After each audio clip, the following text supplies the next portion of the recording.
Estamos de volta aqui com o Jornal Gente para focarmos na economia do Brasil. Dentro de tanta turbulência, para onde é que a gente está indo? Ontem, falando com o nosso colunista, o professor Paulo Rabelo de Castro, eu falei, professor, a gente já falou tanto de tarifa, né? O Brasil não é só tarifa, tem muita coisa acontecendo aqui e muita coisa sobre a qual a gente tem que colocar uma visão mais clara. É por isso que hoje o professor Paulo Rabelo de Castro vai falar conosco sobre a economia do Brasil como um todo, que nesse momento passa por uma desaceleração do seu crescimento. O PIB vai ser mais baixo esse ano e com a perspectiva de que isso se repita no ano que vem. Por tarifa, mas não só por causa delas. Professor, quais são as expectativas, com que números a sua consultoria trabalha em relação ao crescimento do Brasil, agora para o curto e para o médio prazo? Bom dia. Vamos desacelerar sim. Bom dia, Thaís, bom dia, Sônia, Pedro e Cláudio. É um prazer estar aqui de volta e realmente é uma boa notícia e uma má notícia que eu estou dando ao mesmo tempo. A boa notícia é que até aqui, eu acho que a população concorda que estivemos razoavelmente bem em termos de ritmo de emprego. Os postos de trabalho têm sido abertos regularmente todos os meses, e isso favorece o aumento da renda da população, o seu poder de compra. Os preços dos alimentos neste semestre que passou estiveram desacelerando e devem até desacelerar mais por conta do tarifaço, tendo em vista produtos que sobram das vendas que não foram efetuadas para o mercado americano e que aí retornam para as prateleiras do Brasil, aumentando a oferta e, portanto, tornando mais acessíveis o preço, por exemplo, do café, do arroz, da laranja e assim por diante. Mas, em compensação, a má notícia é que tudo que é bom não dura para sempre. E nós temos vários motivos que tornam a desaceleração da economia nesse segundo semestre praticamente inevitável. O recado para quem está nos ouvindo, as milhares de pessoas que nos acompanham no Jornal Gente, é a seguinte: nada grave por enquanto, mas nós estamos diante de uma diminuição da empregabilidade. Todos que pensavam que daqui para frente vamos ter aumentos de salário, disputa pela mão de obra, isso não é verdade. Até dezembro, a situação da economia deve diminuir de ritmo de atividade e, portanto, nós vamos ter, por assim dizer, um Natal um pouco mais magro. É o que, se todos estão acompanhando também aí nesse quadro que a RC Consultores produziu aí para o Jornal Gente, essas três perninhas, amarela, vermelha e marrom escuro, que mostram uma desaceleração do ritmo da atividade econômica, mostra que nós estamos atravessando ali naquela linha pontilhada pelo pico da atividade, quase 4% de crescimento, o que é muito bom. O primeiro semestre, como eu disse, foi de aceleração, mas esse segundo semestre deve ser de desaceleração. O mercado está pensando numa previsão de cerca de 2,2% de PIB lá no final do ano, pode dar até um 2,5%, mas vai ficar nessa faixa. A previsão mais baixa, ali de 1,58%, diz respeito a um cenário um pouco mais agravado, que é aquele que corresponde exatamente ao que vocês discutiam agora há pouco com o senador Ciro Nogueira. Aliás, uma grande entrevista do senador Ciro Nogueira. Parabéns para o União e para o Progressistas, que agora faz uma federação. Pois bem, esse agravamento pode ser decorrente de troca de pé, ou seja, erros diplomáticos e erros presidenciais em relação à crise que só se agrava dia a dia e que já deixou de ser uma crise baseada em tarifaço e passou a ser uma queda de braço, na realidade, um cabo de guerra entre o Brasil e os Estados Unidos. Isso pode nos levar a uma situação de rápida deterioração das condições econômicas brasileiras. Então, professor, as expectativas são preocupantes, né? Eu vi enfim, no trabalho da sua consultoria mostrando que a perspectiva que nos resta é aguardar a definição das eleições de 2026. O senhor considera que, do jeito que está, esse modelo, ou os projetos, ou as concepções do atual governo em matéria de economia não devem levar o país a porto seguro, a bom termo? Como o senhor avalia isso, do ponto de vista político? Cláudio, você está sendo generoso quando se refere às concepções do atual governo a respeito da economia. Não há concepções, muito menos há planejamento. E nisso eu não faço nenhuma gracinha. Não estou ironizando. A figura da ministra do Planejamento é completamente apagada. Aliás, uma senadora que foi muito afirmativa durante o seu período como parlamentar, ela simplesmente desapareceu ao aderir ao governo Lula. Hoje poderia ser até uma pré-candidata se tivesse ficado no seu canto, por assim dizer, politicamente falando. No entanto, aderiu ao governo Lula e desapareceu. Mas não foi ela que desapareceu. O plano de crescimento, de organização da gestão pública é que nunca apareceram. Esses planos ficaram em alguma gaveta em Brasília.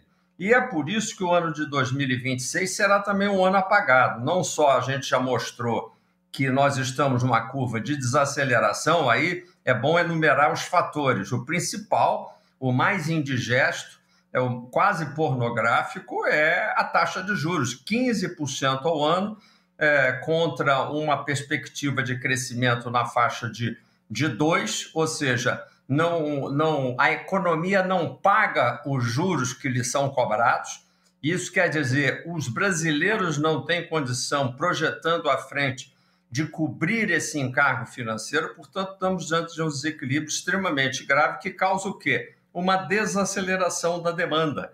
Essa desaceleração da demanda se projeta para dentro de 2026. Há fatores atenuantes, o principal deles é que nos supermercados deve haver maior estabilidade de preço, o que não é má notícia para os brasileiros, atenua essa sensação de estagnação que deve ocorrer em 2026. Agora, acrescente um aspecto, Cláudio. A gente sempre sabe que o ano eleitoral, de uma eleição geral presidencial, é sempre um ano muito difícil em termos de gestão para o governo e para o presidente que está no cargo. Por quê? Porque ele estará contingenciado pelas cotoveladas próprias do período pré-eleitoral. É muito difícil tomar medidas e muito mais difícil ainda aprovar medidas. A Thaís, agora há pouco, perguntava ao senador se realmente vai haver aprovação da isenção do imposto de renda para quem ganha até R$5.000, uma medida que já deveria ter sido tomada há muito tempo e que claramente o Congresso está enrolando para emparedar o presidente. Se isso acontece em 2025, e o senador não, nota bem, né? Para mim ele não foi afirmativo ao dizer que vão aprovar. Ele enrolou, costeou o alambrado e não afirmou. E esse assunto eu acho que deveria ser da parte dele um assunto já praticamente decidido. É porque ele está realmente emparedando o atual governo e eu acho que o ano de 2026, portanto, concluindo em relação à sua pergunta, vai ser um ano fraco, um ano que não vai ajudar o presidente Lula nessa suposta nova campanha presidencial. Eu deixo aqui marcado, tenho minhas graves desconfianças de que ele, que é tudo menos bobo, talvez nem concorra. Professor Paulo Rabelo de Castro conosco aqui ao vivo no Jornal Gente, Rádio Bandeirantes, Band News TV. Um bom dia para o senhor, professor. A pergunta é, se não só a guerra comercial, mas os atritos com os Estados Unidos, com consequências imprevisíveis, se através das expectativas já não estão também ajudando a desacelerar a atividade, professor? E o medo, estou falando de medo no consumo, postergação de investimentos, enfim. Sônia, você está corretíssima. Existe uma variável na economia que precede a todas as demais. O economista que não conhece esse conceito praticamente não pode falar de economia, que é o conceito das expectativas. E, aliás, na vida, esse conceito não é só econômico, ele é um conceito de vida. A gente vive mais pelo que a gente espera do que pelo que acontece. Não é? Se tirassem do homem, da humanidade, aquilo que ele pode esperar, isso tem muito a ver até com a pergunta anterior do Cláudio, quando falou sobre as concepções do governo, sobre o que o governo ainda pode fazer. Um governo que não apresenta um plano, que não joga no imaginário da população um sonho, um objetivo, uma meta, coisa que, por exemplo, um grande presidente como o JK sabia fazer de forma magistral, mas outros faziam muito bem. Não é? O próprio presidente Trump, com toda a seu grau de tumulto mental, ele tem como lema fazer a América grandiosa de novo. Isso é expectativa. As expectativas estão deterioradas e, portanto, isso representa um freio aos investimentos, Sônia. Os investimentos claramente estão freando, a gente percebe isso na nossa consultoria, percebe isso na conversa com os empresários, e apenas por uma questão, às vezes, de resguardo. Não é só quando leva uma trombada porque não consegue mais exportar para os Estados Unidos. Óbvio que esses segmentos que foram diretamente atingidos estão retraindo a sua produção e, portanto, paralisando investimentos.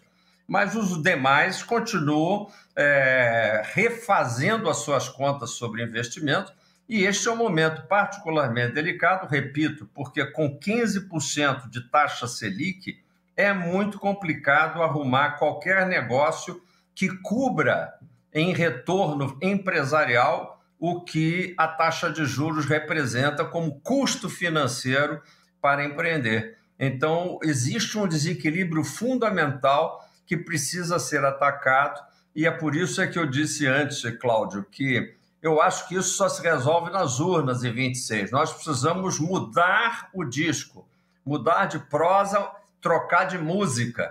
Nós precisamos, fazendo ainda também uma referência ao senador Ciro Nogueira, quando enumerou possíveis candidatos que ele descreveu como do campo da direita. Eu diria que é um pouco mais amplo do que isso. O que nós precisamos são candidatos com um grau maior de normalidade. Gente que tenha um currículo, que tenha realizações para mostrar, coisa que há muito tempo nós não temos presidente com realizações mostradas.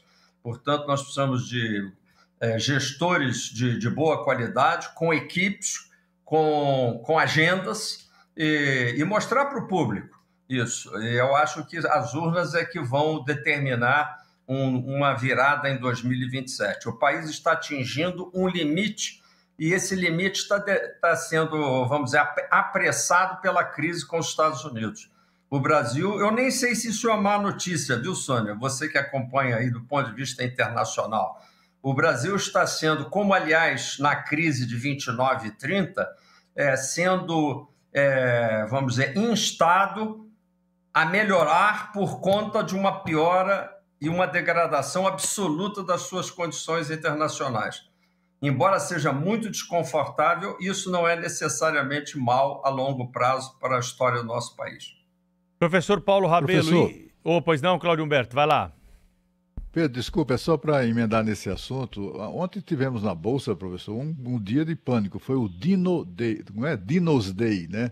Que foi enfim, as consequências daquela maluquice na Bolsa de Valores.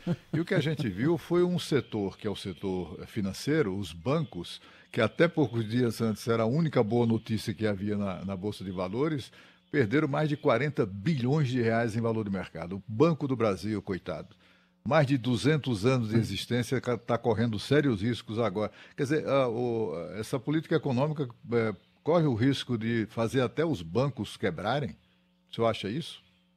Na realidade, eu só emendaria que é mais essa antipolítica diplomática do governo Lula é que causa isso, mais do que um fenômeno de política econômica. Os fatos negativos da política econômica, a carga tributária muito elevada, as dificuldades de crédito, inclusive agora também reverberando no setor agrícola, a taxa de juros, como eu disse, elevada, pornograficamente elevada, tudo isso já estava na conta. O que aconteceu ontem foi, vamos dizer, o cálculo que os investidores estão fazendo sobre as eventuais implicações e o impasse em que estão os bancos brasileiros para atender ao mesmo tempo as imposições da chamada Lei Magnitsky e aqui dentro atender às novas disposições do ministro Dino. Então é esse o impasse. E aí, portanto, houve um recuo do valor dessas ações. A gente costuma dizer assim, que aí o mercado perdeu. Na realidade, só perdeu quem vai vender hoje. Quem não vendeu as ações não perdeu nada. Ele continua tendo X ações na sua carteira. O que ele precisa é esperar. E a perda é apenas em valor de mercado, não representa uma perda realizada. E, portanto, a gente pode se acalmar um pouquinho. Agora, obviamente, é um mau momento para a renda variável, ele já estava até demorando a acontecer, agora ele denota que realmente aquilo que a gente, aliás, até de brincadeira a gente diz agosto, mês de desgosto, estava demorando, mas ainda no mês de agosto a gente tem esse ajuste na Bolsa de Valores. Eu acho que a gente tem que ter calma. Eu recomendo a quem está posicionado em bolsa que neste momento é um mau momento para sair correndo. É preciso enxergar um pouco mais à frente e eu acho que o potencial brasileiro continua lá. O que precisa realmente mudar radicalmente é a inércia diplomática brasileira neste momento. Nós estamos praticamente alimentando dentro do vamos dizer assim, do Palácio do Planalto um agravamento da animosidade em relação ao governo dos Estados Unidos. Eu também não alimento nenhuma simpatia pela maneira até grosseira com que os Estados Unidos têm se comportado em relação ao Brasil, independentemente das razões que motivem o governo americano. Acho que cada país deve ter a responsabilidade de resolver internamente seus próprios problemas, sem que o grande primo norte-americano tenha que se meter em assuntos internos de cada país, mas, ao mesmo tempo, nós temos que ter um conjunto de atitudes que ensejem o respeito que atualmente os Estados Unidos não nos estão conferindo. Nós estamos sendo tratados sem respeito. E, quem sabe, a gente, em parte, esteja merecendo essa falta de respeito. Professor Paulo Rabelo de Castro está todas as semanas conosco aqui no Jornal Gente. Obrigado pela participação. Até semana que vem, professor. Uma alegria estar com vocês, bancada. Uma ótima semana. Bom trabalho. Obrigado.